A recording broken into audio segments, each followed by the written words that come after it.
आयुर्वेदिक दिनचर्या या biological clock. Biological clock क्या होती है? क्या आप लोग जानते हैं बायोलॉजिकल क्लॉक क्या होती है? आज हम बात करेंगे कि कैसे हमें आयुर्वेद के अकॉर्डिंग बताया गया है कि दोषों का क्या काल होता है और हमको कैसी दिनचर्या रखनी चाहिए। सबसे पहले जो काल बताया गया है, वात का काल बताया गया है। वात का काल रात 2 बजे से सुबह 6 बजे तक का है।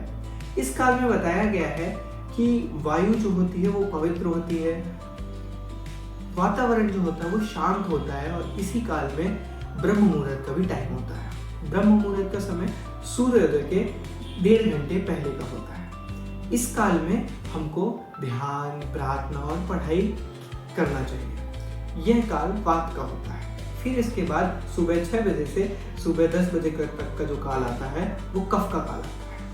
कफ के काल के कारण हमारे अंदर तंद्रा, आलस्य और भारीपन होता है। इसी काल में बताया गया है कि हमको व्यायाम, एक्सरसाइज की जानी चाहिए। जैसे कभी कभी होता है सुबह हम उठते हैं 6 बजे के बाद, सूर्योदय के बाद हमको बहुत भारी भारी लगता है या आलस्य की स्थिति होती है। ये काल और ये कफ के कारण होता है। फिर आता है पित्त का काल, सुबह 10 बजे से दोपहर 2 बजे तक का। इस काल में हमारी जो जठर अग्नि है वो बहुत तीव्र होती है, इसीलिए सबसे हैवी जो डाइट है वो इसी काल में लेनी चाहिए। पित्त के कारण हमारी जठर अग्नि तेज होती है और इसी समय हमारा पाचन भी बहुत तेजी से काम करता है और सूर्योदय या सूर्य भी अपनी मध्यम स्थिति में होता है। फिर इसके बाद आता है वात का काल। वात का काल फिर वही 2 बजे से लेकर के 6 बजे तक का जो काल होता है वो वात का होता है। वात के कारण हमारा मानसिक स्तर या दिमाग बहुत तेज चलता है।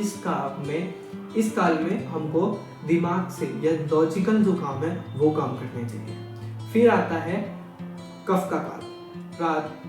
शाम 6 बजे से रात 10 बजे तक का जो काल होता है वो कफ का काल होता है। कफ के काल में बताया गया है कि हमें अल्प आहार लेकर या थोड़ा ही खाना खा करके, बहुत हैवी डाइट ना लेकर के सोना चाहिए या शयन करना चाहिए या 10 बजे के पहले ही सो जाना चाहिए। आयुर्वेद कहता है कि हमको जल्दी ही सो जाना चाहिए। फिर आता है पित्त का काल, जो कि फिर रात 10 बजे से 2 बजे तक का होता है।